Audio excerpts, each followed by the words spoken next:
Always never quite sure how many crests there are, and that is a mistake I often make. No, don't hit the marshals. Result.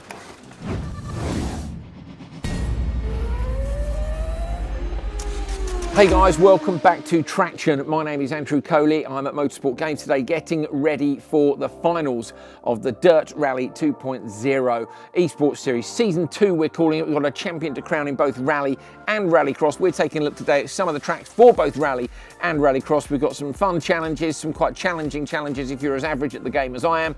I hope you'll stick with us. If you like the content, don't forget to subscribe below, tell your friends about it as well, and please do let us know what do you want to see on Traxion, and we'll do our best to deliver that to you. Over the coming weeks, months and years, we're looking to grow the channel, include as many different esports titles as we can, and basically get stuck into some good old-fashioned racing. So stay with us. Right, I'm in New Zealand with a Group A Impreza. This is the car which Colin McRae won the World Rally Championship in 1995. He won in New Zealand. New Zealand is one of my favourite locations in DiRT Rally 2.0. So I'm just going to do the stage. I'm not going to promise you it's going to be mega fast because I'll talk you through some of the stage as we go. Phil Mills on the notes.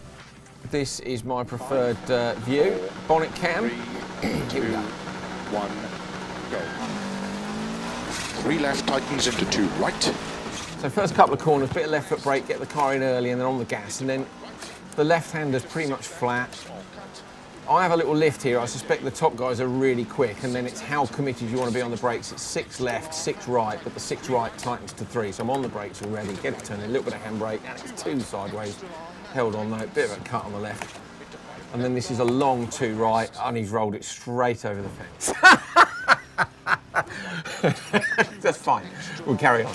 Right, so it's a 4 left, 4 right, so you brake a little bit, and then into the hairpin, on the brakes, turn in handbrake, and then first, maybe second. There's rocks on the inside, so you can't cut it too much. There's a little cut in this one, which gives you an advantage into the 2 right, and if you get into that early, you can be on the gas early. Then this one tightens on the exit. I always find myself having to wait. But if you touch the bank, you can see there what the mistake costs us with the penalty. You have a big off, so a little, tiny little break in there. Keep it left over the jump. There's bumps in the next right-hander, so you have to hold tight through here. Then it's 6 left, and then it opens over crest of the jump, and then too much down the fence, messed the line up, hits the bank, and rolls. I did say I'd talk you through the stage, so you know we're not going to feel too bad. Too hot into there. There we go. Just take out their post box. That's fine. So I've changed quite a lot of the settings. I found a setup that I like on YouTube, but again, it's quite a personal thing. You can play with the settings. It takes a long time to get completely into what everything does. I often change the brake bias, and particularly with this car, just to get a little bit more. The Group A Impreza can be quite hard to get to turn in, so if you just put a little bit more rear brake bias on the car, you can make it turn in just a little bit more. Left foot braking always. But yeah, I think sometimes rather than rage quitting, finish the stage but with a bit more commitment. So let's just go committed here. It's a 4 left, turning in, flick it in. Come on, in we go. Could have gone quicker, could have turned in a bit later. This was where I made a mistake earlier on today, and I'll perhaps run another mistake again, so it's that bridge. And nearly in the river. Said don't cut, I could have cut it a bit more than that. Probably reverse into the river now. Oh, just keeps it out. Just sometimes you go, okay, this one's not gone too well, and you play around with your driving style just a little bit and see what works. That doesn't work. Oh, dear, radiator lights on and everything. Pro driver going to be livid. Sure, I suspect the Group A cars are approaching more value now than they were brand new. There we go, 4:55, absolutely shocking. About 25 seconds slower than we went earlier on today with a nice clean run, but a little talk through. 37 seconds worth of penalties. Might have been all right without that. So we've just been discussing tarmac spec Group A Imprezas. I do quite fancy one. They are quite rare and very, very expensive. I've been looking at Impreza P1s on Auto Trader and stuff as well. My wife will be delighted when she sees this. I've been looking at all sorts really with regard to it. But we've got our Group A Impreza, which is sponsored by Traxion, of course, our YouTube channel, Thrustmaster, Motorsport Network, DiRT Rally 2.0. I'm in Spain. I've slammed the car, you know, rude boy style. No, genuinely, it's a decent setup from online, but I'll be honest, I don't play much on tarmac. I mostly play on gravel, so this could be a disaster. I haven't driven this stage in absolutely months. See how badly can it go? 300. Right. Into cut. Went pretty badly at first. Into 2 right tightens. Very badly. Into 1 right. Questionable note there, John Armstrong. Opens. I think he wrote them.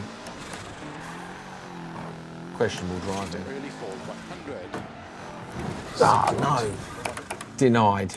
Going so well. Come on the wheels, that's better. I was just feeling a bit too smug inside. 6 right. Into 4 right. Very long. I tend to use the handbrake too much on tart. I suspect it's only really necessary for a 1. But I find myself using it a lot on 2s and occasionally on 3s if you've gone in a bit too hot. You forget that the inputs are so much less than they are for gravel. Opens. Keep middle of a 30. Working the car in a different way, you want to load the tyres up rather than trying to get weight transfer all the while. You're trying to just get one loading on the car on the way in Right. Into 4 left. and then push all the way through the corner. 10, 20 degrees of steering compared to constantly sort of soaring at the wheel on the loose. And the finish. 2 left long tightens. Into 3 right. Not before I hit the wall though. Of a finish. Got too excited there, didn't I, just at the very end. There you go, that's more like it. One little roll in the middle, say still too much on the handbrake, and you can just see how you can get really sucked into the whole esports thing of how quickly can you go. So looking at the splits, what were we, 6 seconds up at the first sector, then we took another second off on sector number 2, 4:00. So we went 11 seconds quicker, but I think there's an easy 5 seconds just with that one mistake in that one sector. So if I was going to go again, I'd be aiming for a 3:55. And that's kind of how I go about the process, really, of trying to beat my times. There's that one note on the one corner, which in my head, I would note differently. And again, it depends what car you're in and what line you take through the corner. So I'll start to remember then the one corner which has maybe fooled me and try not to make a mistake in that one. So it's a process, but it's important to enjoy it. I did enjoy that. Right, let's go somewhere else. Right, this time I am taking the Traxion-backed Subaru Impreza 555 Group A car, famous Group A car, to Wales, where Colin McRae won the World Rally Championship in 1995 with a stunning drive coming back from a puncture. I think they used a gate post to straighten out a strut. He said, "No problem, Tony," to Tony Mason, who was doing the interviews at the time. And you've never seen him look so relaxed as he looked at that event. It was brilliant. McRae was my hero, along with Richard Burns. They were the guys who inspired me to get involved in motorsport. We're going to Sweet Lamb, which is a stage I've actually watched Richard Burns and Colin McRae at. It's a real privilege. I can't remember what year. I want to say early World Rally Car years, so it would have been late 90s probably when I was working as a rally instructor. And I remember being in the bowl at Sweet Lamb with fireworks going off and seeing the Imprezas come down the hill. We're actually going to go down at the end of this stage. If I make it that far. And it was just a wonderful experience. The atmosphere there was incredible. The crowds were huge. It wasn't 95. I was there in 95, but I went to Chatsworth in 95 and watched one of what they used to call the Mickey Mouse stages, which the drivers hated because you could lose the whole rally on a short stage. One like this would be a proper driver stage in Wales. I think these stages are pretty hard in Dirt Rally 2.0. There's a lot of elevation change through the trees, the first section in particular, and then you've got the committed section down into the bowl at Sweet Lamb and the river crossing just before the finish. It is a famous stage, and when this video comes out, I'm not sure, but this stage is going to be the stage which will decide the world champion for Dirt Rally 2.0 on the rally side, the World Series. So I'll try and chat a little bit through it as well. Plenty of places, I think, where people are going to get caught out, and I think you could see up to a 10-second gap overturned on a stage like this. Let's have a look. We'll chuck it about a bit, have a bit of fun, try and talk you through the stage. 50. 3 right over crest, long tightens. Into 4 left, tightens, turn square left. Keep right. Starts with this tricky left-handed junction. 2 left over a crest, and the crest, where it tightens as well, you just got to get the car in nice and early. The Group A cars are nowhere near as easy to drive over the bumps as, say, an R5 car is, and you really feel that in the game. If you go from an older car, like a Group A car, try one of the WRC cars or an R5, and you'll find there are sections of the stage which in the Group A car are really hard work. In the R5, you just barely notice them.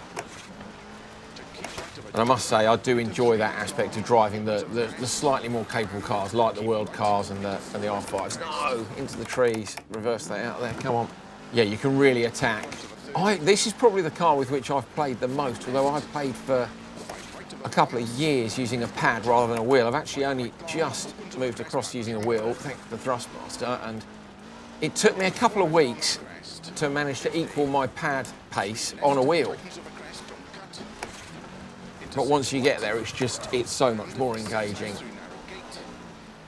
How did we not take the wing off on that tree?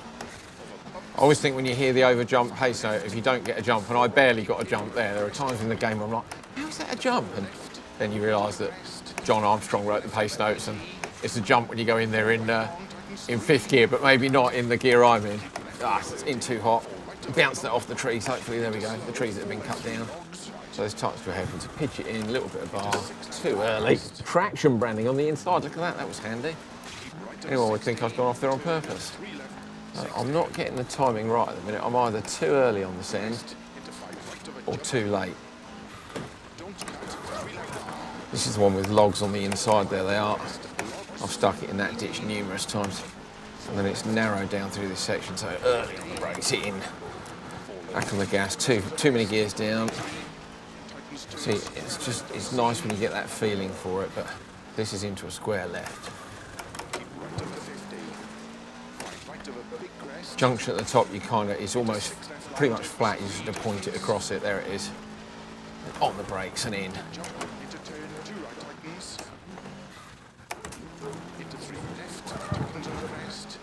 After the 3 then, this bit's pretty much straight lines, a couple of cheeky cuts on either side through there.